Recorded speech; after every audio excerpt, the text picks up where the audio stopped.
guys. Kamay lang pakita. Kain kami.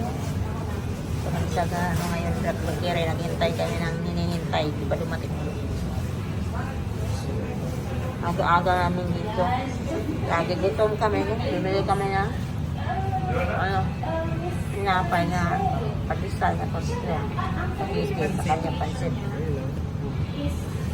Mainit pa, sarap. Ano? Makainom kami ng gamot.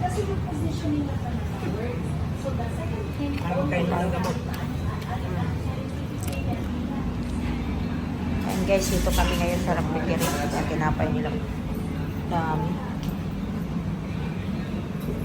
Rakbagkire yan. Meron din silang barbecue. Mga pagkain, pansit. Ang dami. Kasi klase mga kakanin. Ayan. Ang tanghalian. Sinta. Dami nilang ano. Ito ikada na ito. Bumili ako ng ito. Ano to siya? Tainga pangalan. Ang dami. May sitsaron pa, donut.